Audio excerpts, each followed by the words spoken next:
Air ambulance সহ সব প্রস্তুতি সম্পন্ন হলেও শারীরিক অবস্থা বিবেচনায় চিকিৎসার জন্য এখনই বেগম খালেদা জিয়াকে বিদেশে নেওয়া সম্ভব হচ্ছে না বলে জানিয়েছে তার ব্যক্তিগত চিকিৎসক ডাক্তার AZM জাহিদ হোসেন।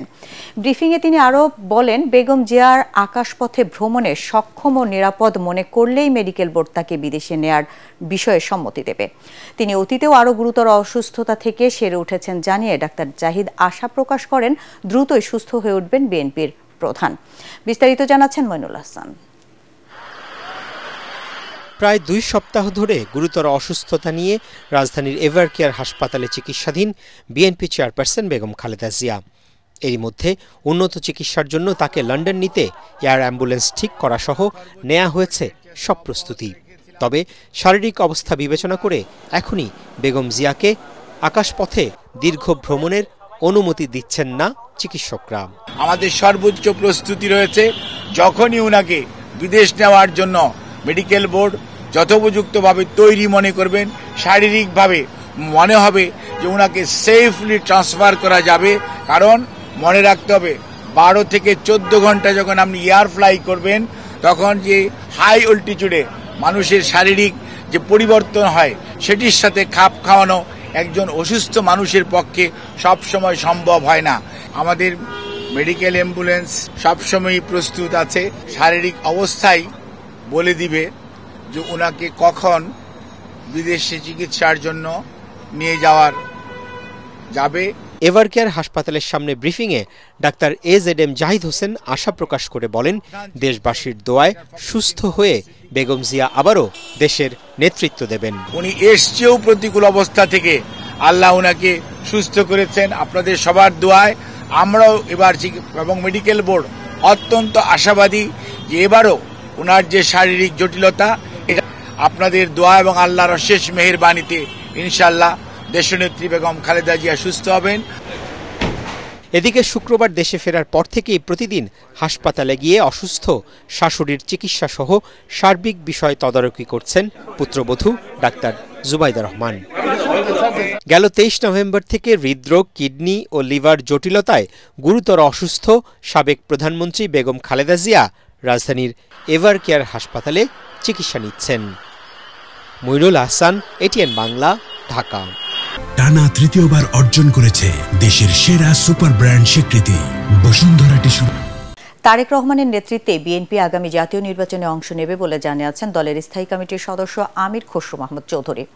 রাজধানীর বনানী নিজ অফিসে সাংবাদিকদের সাথে আলাপকালে তিনি আরও বলেন, শীঘ্রই দেশে ফিরবেন দলের ভারপ্রাপ্ত চেয়ারম্যান। তারেক রহমানের স্ত্রী ডাক্তার জুবাইদা রহমানের রাজনীতিতে সক্রিয় হওয়া নিয়ে প্রশ্নের জবাবে আমির খসরু বলেন, এটি জিয়া পরিবারের ওপরই নির্ভর করছে। এদিকে প্রস্তাবিত কথা বলে তফসিল পেছানোর মাধ্যমে জাতীয় নির্বাচন প্রলম্বিত করার সুযোগ নেই বলে জানিয়েছেন বিএনপির সিনিয়র যুগ্ম মহাসচিব রুহুল কবির রিজভী। দেশ গড়ার পরিকল্পনা নিয়ে বিএনপির 7 দিনব্যাপী কর্মশালার ভেন্যু রাজধানীর কৃষিবিদ ইনস্টিটিউট মিলনায়তন পরিদর্শন শেষে তিনি সাংবাদিকদের একথা বলেন। দলের ভারপ্রাপ্ত চেয়ারম্যান তারেক রহমান উপযুক্ত সময়ে দেশে ফিরবেন বলেও জানান রিজভী। আমরা জানি তারেক রহমান সাহেব আসবেন, সহসা দেশে ফিরবেন। ওনার বাড়িঘর সব প্রায় শেষের দিকে, ওনার অফিসের কাজও প্রায় শেষের দিকে। সুতরাং উনি যে কোনো সময় বাংলাদেশে আসবেন। উনি দেশে ফিরে আমাদের নির্বাচনী নেতৃত্ব দিবেন। আশা করি জনগণের আমরা যদি সমর্থন পাই, আগামী দিনে বিএনপি যদি সরকার গঠন করে, উনি প্রধানমন্ত্রীত্বের ওনার নেতৃত্বে মন্ত্রিসভা গঠন হবে। দেশনেত্রী বেগম খালেদা জিয়া প্রথম ব্যক্তি হবেন যিনি চাইবেন দ্রুত নির্বাচনের মাধ্যমে দেশে গণতান্ত্রিক অর্ডার ফিরিয়ে আনা। 15 মাস পার হয়ে গেল, তো সেই ক্ষেত্রে আর কি প্রস্তুতি লাগবে? আর এক একটি রাজনৈতিক দল 15 মাস পর পর যদি বলে যে সবার প্রস্তুতি সম্পন্ন করার পর দিতে হবে, তাহলে তো গণতন্ত্র দূর আকাশের তারা হয়ে থাকবে। জুলাই আকাঙ্ক্ষার বিরুদ্ধে যারা দাঁড়াবে তাদের স্থানীয় দেশে হবে না বলে মন্তব্য করেছেন জামায়াতে ইসলামীর আমির ডাক্তার শফিকুর রহমান। বিকেলে জামায়াতে ইসলামী আন্দোলন সহ 8 দলের অনুষ্ঠিত সমাবেশে কথা বলেন তিনি। এ সময় আসন্ন নির্বাচন নিয়ে আলোচনা সহ জুলাই আন্দোলনের গুরুত্ব, ফ্যাসিবাদ মুক্ত দেশ গড়তে নানা পরিকল্পনার কথাও জানান বক্তারা।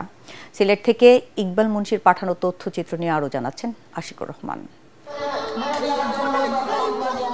সিলেটের আলিয়া মাদ্রাসা মাঠে সকাল থেকেই ৮ দলের সমাবেশকে কেন্দ্র করে নগরীর বিভিন্ন মোড়ে দলগুলোর নেতাকর্মীরা জড়ো হতে শুরু করেন। দুপুর ১২টায় শুরু হয় সমাবেশ। এ সময় জামায়াতে ইসলামীর আমির ডাক্তার শফিকুর রহমান বলেন, স্বাধীনতার ৫৪ বছরেও দেশের মানুষ মাথা উঁচু করে দাঁড়াতে পারেনি। ফ্যাসিস্টরা গেলেও তাদের স্থান নিয়েছে আরেক দল। শফিকুর রহমান বলেন, জুলাই সনদ বাস্তবায়নে আরেক দল রাজি না। তারা নির্বাচন নিয়ে বিভিন্ন সুরে কথা বলতে শুরু করেছে। তিনি বলেন, জুলাই আকাঙ্ক্ষার বিরুদ্ধে যারা দাঁড়াবে তাদের স্থান এদেশে হবে না। এ সময় ৮ দলের বাইরে যে সকল ইসলামী দল আছে তাদের ৮ দলে আসার আহ্বান জানান তিনি। যারা এতদিন নির্বাচনের জন্য নির্বাচন করে জনগণকে বেহুশ করে তুলেছিল, এখন তারা ভিন্ন সুরে কেউ কেউ কথা বলতে শুরু করেছে। এ লক্ষণ ভালো নয়।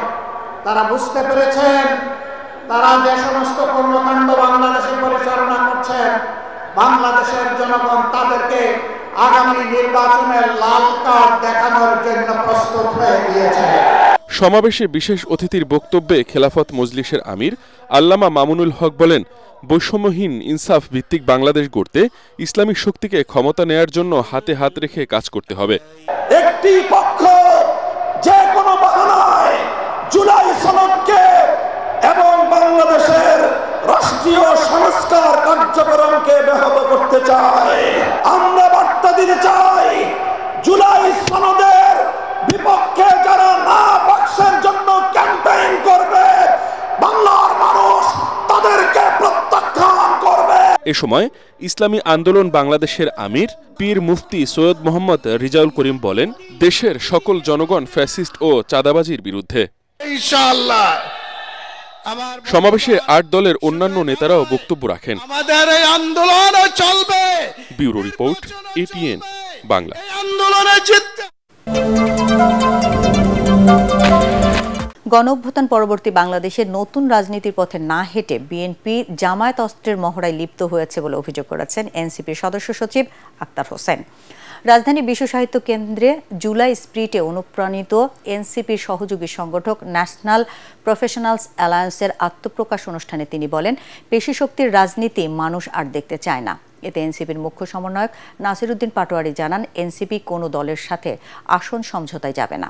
আসন বন্টনের রাজনীতি বাংলাদেশে আর চলবে না। রাজনীতিতে পরিবারতন্ত্র, সন্ত্রাস, ফ্যাসিবাদ ভেঙে ফেলার প্রত্যয় ব্যক্ত করেন এনসিপির নেতারা। আমরা কোন দলের কাছে সিট নেগোসিয়েশনের জন্য যাব না ইনশাআল্লাহ। আমরা নিজেরাই দাঁড়াবো, কারণ রাজনীতি করেছে আত্মমর্যাদার প্রশ্ন।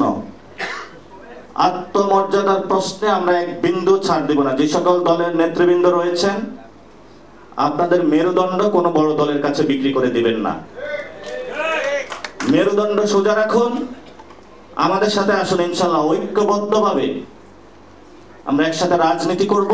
বিএনপি বা জামাত এই নির্বাচনে অস্ত্রের রাজনীতি করার যে মহড়া আপনারা প্রদর্শন করছেন, পেশিশক্তির রাজনীতি করার যে মানসিকতা আপনাদের কার্যক্রমের মধ্য দিয়ে প্রকাশিত হচ্ছে, সেই জায়গাটাতে ২৪-এর অভ্যুত্থানে যারা অংশগ্রহণ করেছিল তারা এই বাংলাদেশে অস্ত্রের রাজনীতি দেখতে চায় না।